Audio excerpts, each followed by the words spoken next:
Hello and welcome to a new series on the Potsy FM channel. We are racing to win the Champions League with both Man United men and Manchester United women. And for me, it's an interesting debate as to which team is closer. Manchester United obviously having won it several times, well, 3 times in their history.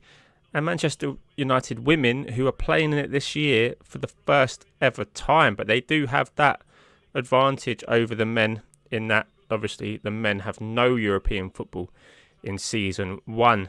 Now it's probably too early in the journey for this squad of female players to win the Champions League, but they're certainly in it, and I'll be fascinated to see how it plays out over the course of a season. Financially, is finishing in the Champions League spots for the women going to give you the same sort of proportion of transfer income as it would for the men? You'd fancy the men to get, a pretty hefty transfer balance if they finished in the top 4 with, 290 million in the bank at the start. And, that's enough to go and get you a top quality player, maybe even 2 or 3 squad reinforcements in today's market. Whereas the women only have 1 million in the bank and, is finishing in the top 2 or 3 in the WSL going to give you enough finance to go out and sign a top quality talent? Or are we going to have to work even harder to scout young, fresh wonder kids to come through and revolutionise our team over the next few seasons? Looking at the transfer budget available, £450,000 for the women. And if we look at players that are interested in us and we sort by value, that's looking around this mark. So around Jackie Groenen from PSG, who I can't say I've ever heard of, but she looks a fairly decent player at first look. Certainly worth dropping a scout on her. We might not be able to stretch that 450k enough to prize her away and bring her here. But yeah, it's certainly going to test my abilities to scout players and find talent, as I have to say I'm familiar with some of the bigger names in the women's game.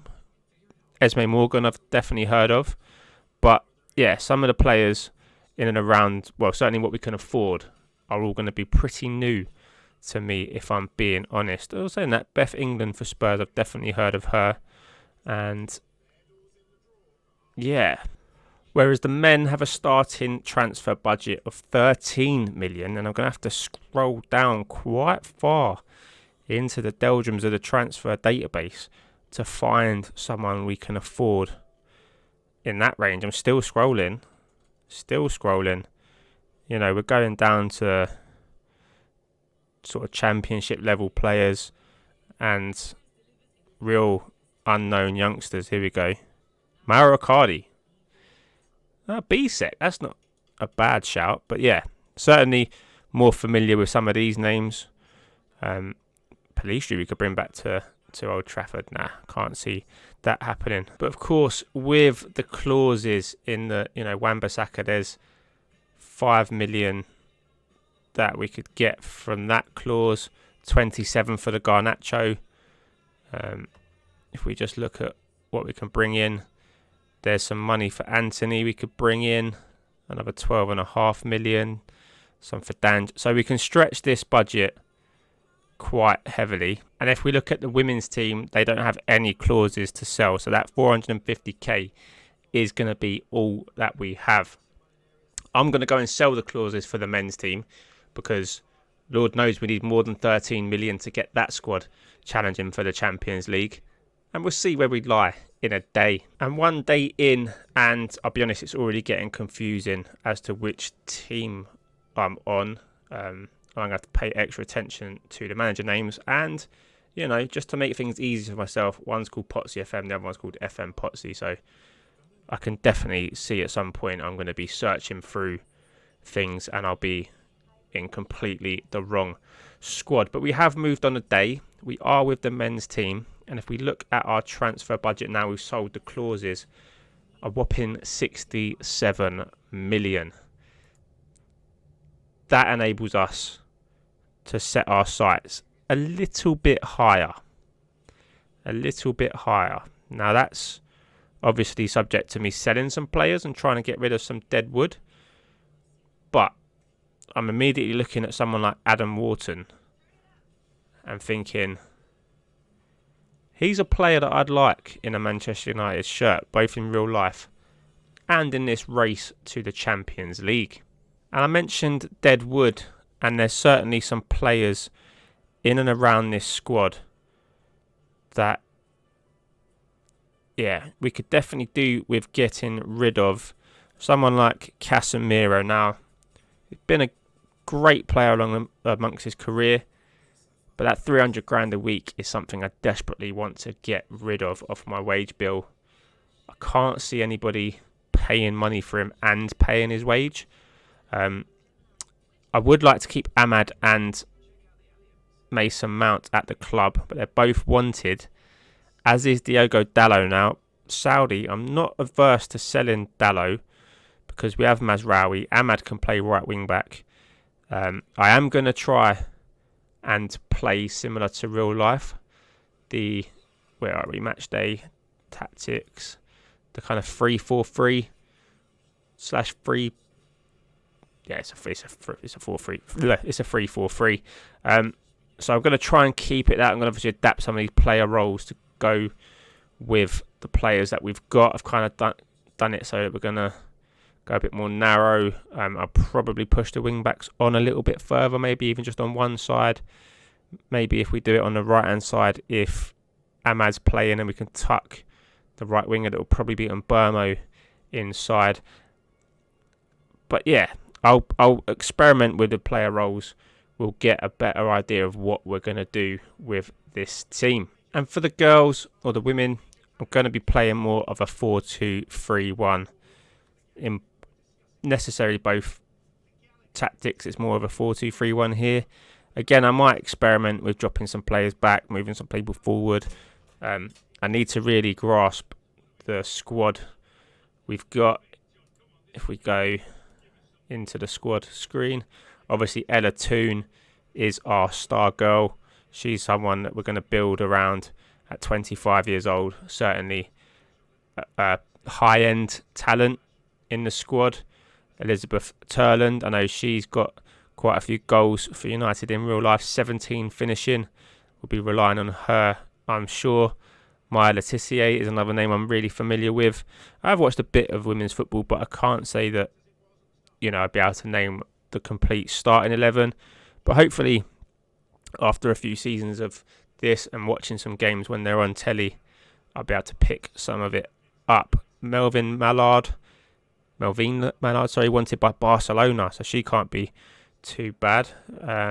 Gabby George, wanted by London City. Norsland wanted by Angel City, so maybe these are a couple of players that we look to cash in on.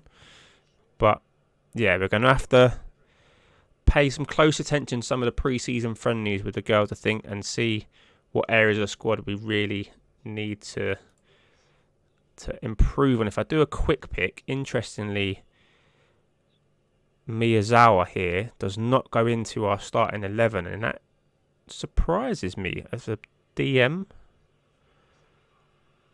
So who's gone in ahead of Miyazawa? Nolsund and Jansen. Well, Jansen's down as a 3.5 star player. Nolsund's down as a 2.5 star player who is wanted. So maybe a route out of the club for the Norwegian might help us in terms of bringing in Miyazawa. I mean, it might just be because of fitness. I can't see it on this screen. I'm not familiar with it yet. There we go, down here. It's only fair. So maybe that's why. If we do pick without restriction, best 11, she still doesn't go in, which is surprising. She's got a great first touch. Anticipation is really good. Decisions, technique. It's a deep line playmaker. Maybe it's just the player roles I've got, but I'm I'm certainly, 3.5-star current ability. I'm certainly feeling that Miyazawa here will be playing quite a few games for us this season. Right, that's enough waffling about the current squads. Let's see what we can add to those squads and try and push on and get season 1 off to a positive start. So here we are. We are at deadline day for the men's team. I believe we have another week or so for the women. So I'm going to leave it a little bit, try and get some more business done. But there has been one notable sale and a couple of notable purchases for the men. So let's see them, shall we? The sale, Diogo Dalot has gone to Al Ittihad for £40 million, a £20 million profit on what Manchester United paid for him.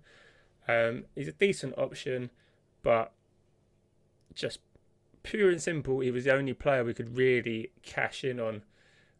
Try to offload some of the players in the squad with the higher wages. But yeah, Dalot was the only one I managed to get rid of. And as for the purchases, Mateo Mendoza, a 20-year-old centre-back, comes in mainly because he was free. He's got some fairly decent attributes. We'll see if he grows into the player who our scouts believe he can be. If not, hopefully we make a little bit of profit on him along the way. And £34.5 million worth of midfielder in Angelo Stiller. A very good signing, I believe, anyway. The natural, probably Casemiro replacement. He's very good on the ball, very composed. He's got good stamina, vision. So I think arguably a little bit more creative than Casemiro, but definitely at 24 years old, a very good option for this side for years to come. And finally, Ousmane Diomande from Sporting Lisbon, £69 million release clause. Absolute tank of a centre-back in FM24. Hopefully he continues that into FM26. I mean, his physicals are elite. Probably could do with a little bit of acceleration, but 16 heading, 17 marking, jumping reach. I mean, he can almost get to the moon with 17. And he's strong enough to, well, probably bench about 120. Who knows? 9 caps for Ivory Coast. We are going to lose him in January for the Cup of Nations, which is not ideal. But we've still had the likes of Harry Maguire and so I do believe we have enough depth at centre-back to cope with the loss. But yeah, if he grows into the player who we know he can become, yeah, a very good option. And we've had a positive start to the season, a 1-1 draw with Arsenal on the opening day, where Bruno Fernandes put us ahead and, well, Gyökeres equalised with just under 15 minutes to go. Being 1-0 up, probably should have held on, but certainly no complaints drawing with Arsenal, who are one of the title favourites. Then it was on to Fulham, and Bruno Fernandes was on form with a hat-trick at Craven Cottage. And Burma getting his first for the club. He was 3-0 up and 3-1 up, and comfortably 4-2 winners in the end. And then it was on to the EFL Cup away at Preston, so not too far to travel. And it was a 4-2 win with Ahmad and Burma and Kobe Mainu getting themselves on the score sheet before we welcomed Burnley in the Premier League. And we were back to winning ways. Bruno Fernandes with a penalty and Benjamin Sesko getting his first 2 goals for the club. And where does that leave us? Well, that leaves us in 3rd place above Liverpool on goal difference. Only Man City and Chelsea with 100% records ahead of us. Very positive signs for the men. Now it's time to look at the women. Well, that certainly sounded a little bit more creepy than anticipated. Apologies. But here is the Manchester United women's team. And one notable in and one notable out. And we'll start with the out. Gabby George leaves us to go to the London City Lionesses. £300,000, 150k in profit. She's a very good left back, but I plan on playing Rolfo at left back. She is, well, class, for want of a better word. 4-star ability. She probably is better as a winger, but we've got so many options going forward, and I thought playing her at left back gives us an extra dimension. She can also take our penalties, but yeah, 102 caps for Sweden at 31. She is immense. And the in is Mary Hobinger, the Austrian central midfielder we signed from Liverpool for 700 grand. A world-class midfielder according to our scouts. She's got the worldwide reputation here, and the media description does refer to her as a world-class midfielder. Her value is already doubled, so at worst case we should make a decent profit on her. And yeah, I'm fairly happy with the female squad. The league hasn't kicked off yet, so no results to kind of gauge where we are, but the deadline has passed, and if we do a pick best 11, that is how we line up. Apparently our central midfield signing, world-class signing, that doesn't go into our first 11. It keeps faith with Janssen and Nalsund, and neither does Miyazawa. So I mean, it's actually not that long for the women. There's 22 games, I believe, but across the course of the season we do have Champions League football, so in that kind of engine room it is good to have those options. Now all that's left to do is get season 1 played. Can the women pull off a shock and end this video in one, or end this challenge in one season? Let's find out, shall we? Some ups and downs in the first half of the season, but undoubtedly the best result for the men. It was a 3-1 victory at home to Manchester City. Bryan Mbeumo with the third goal. Ahmad with the assist after he put us in front to make it 2-1. A well-worked move with Ahmad finding Mbeumo, and that was the icing on the cake. And we end January in 4th place, 8 points behind surprise leaders Tottenham. And we've also brought in Nico Paz for £77 million to help add some creativity in the middle of the park. And as for the girls, they also have the Manchester bragging rights, a 1-0 win in the derby, with Jess Park scoring the winner against her former side. A result which has helped them sit in second place in the table, 6 points behind runaway leaders Chelsea, but with 3-point cushion above Manchester City and a game in hand. And we've also secured the signing of Paulina Dudek, who will be joining us when her contract at PSG runs out, for free. And what a signing this could be for a 28-year-old Polish centre-back, which will undoubtedly strengthen our options at the back. The men's side finished the season with a 7-game unbeaten run, but 6 points dropped in the final 3 games, including a 95th minute equaliser from Brighton. Probably cost us second place, but we finished 4th. Tottenham ended up running away with it by 8 points. That's a surprise. The only difference between us in January is Arsenal got above us, but Man City dropped below us. But the ultimate goal of the series is to win the Champions League, and we have qualified for the Champions League in Season 2. So unless the girls have done something dramatic, the race is on. But unfortunately, the Champions League for the women was won by Arsenal, retaining their crown, beating Chelsea in the final in an all-English tie, which unfortunately did not feature our Manchester United team, who were knocked out in the quarter-final by Barcelona after losing 3-1 at the Nou Camp and 2-1 in the home leg, despite going ahead in both ties. But we will be joining our male counterparts in the Champions League for Season 2 after finishing second in the league, 6 points behind champions Chelsea, and in a contrast, Tottenham get relegated. So there we have it, a successful campaign for both sides in terms of keeping themselves in the qualification spots for the Champions League. Look at the amount of goals that Elizabeth Turland scored for our girls. 26 goals in 39 appearances. Ella Toone got 17. Jess Park got 13. She's wanted by Chelsea. Melvine Mallard, Ducky, as I affectionately call her, 11 goals and 11 assists. She's unhappy, and it looks like she is exploring her options at the end of her contract. She wants to move to a bigger club. That is a kick in the nuts. She's got a year left on her contract. We might have to cash in on her this summer. And, well, I guess Rolfer can play left wing. She was our next top scorer, in fairness, with 8 goals and 13 assists. So, yeah, maybe we look at bringing in another left back. We do have Gais, I'm not sure how to pronounce her name, the Brazilian.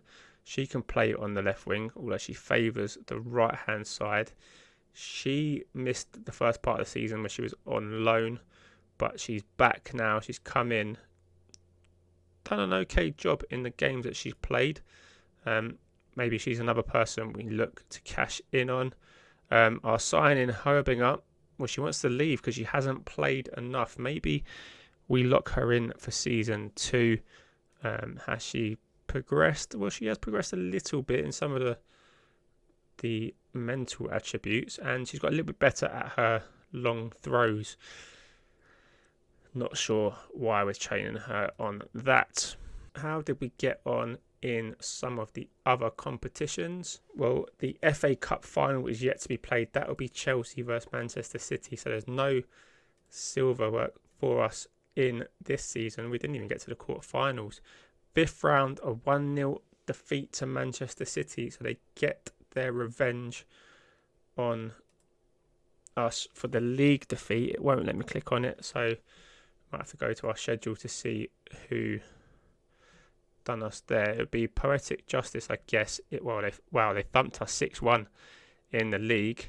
Jeez. That is a battering.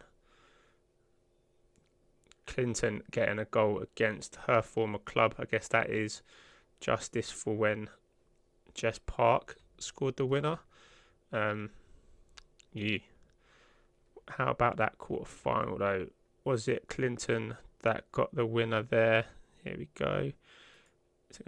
No, Lauren Hemp. So, yeah, unfortunately, didn't look like we really turned up for that game. But second in the league, happy with that. Chelsea, you kind of expect to win. Arsenal are a very good side. They won the Champions League. 5-4, we beat them there. Look at that for a game.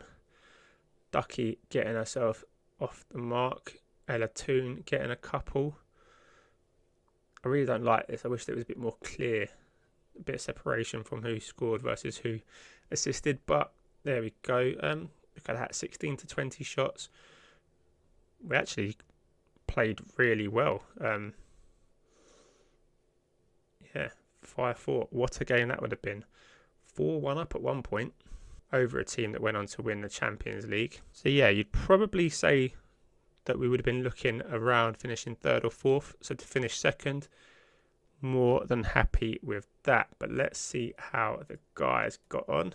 Well, as you saw before, they finished 4th. I mentioned Tottenham won the league, and it was Benjamin Šeško with the most amount of goals, 22, 15 from Fernandes, 14 from Mbeumo.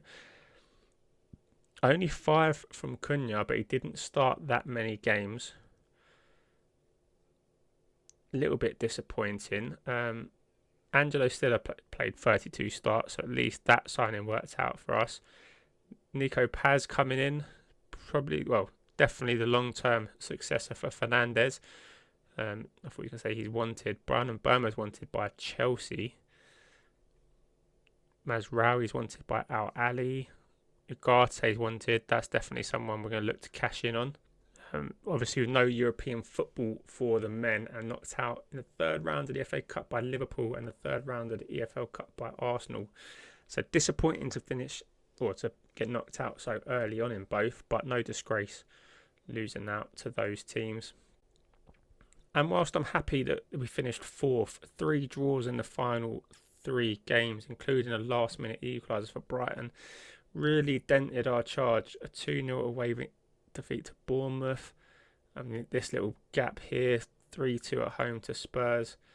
and we were 3-0 down in no time, and we followed that up with a 2-1 defeat to West Ham after being 1-0 up. So that's probably the little patch of form that cost us finishing much higher. We only lost 1-0 to Liverpool after an Isak penalty in the FA Cup, and well, that was a lot better than what we've done in the league. A 4-1 defeat, 3-0 away at Spurs.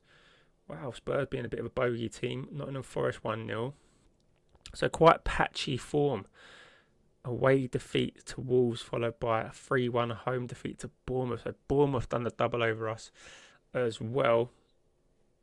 And it was penalties after an 89th minute equaliser. Fernandes and Xerxes missing the crucial spot kicks for us there.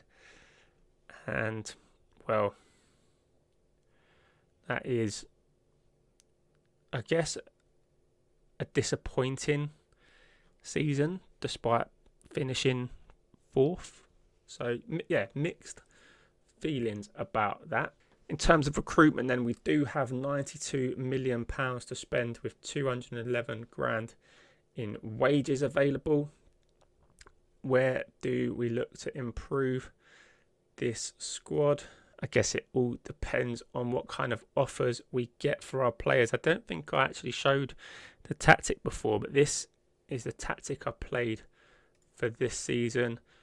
In possession, pretty much just what Amarim's kind of doing, but we're keeping the winger outside just to try and get the best out of Mbeumo and Ahmad in his absence. Out of possession, he sits narrower. And if I pick our best 11, it looks like this. I'm quite shocked to see Onana going in as goalkeeper and Heaven going in as a left-sided centre-back.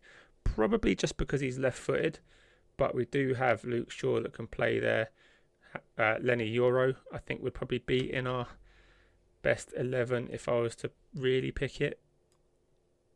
Yeah, he actually comes with an extra half a star. We could probably move these around to see who's got the best left foot.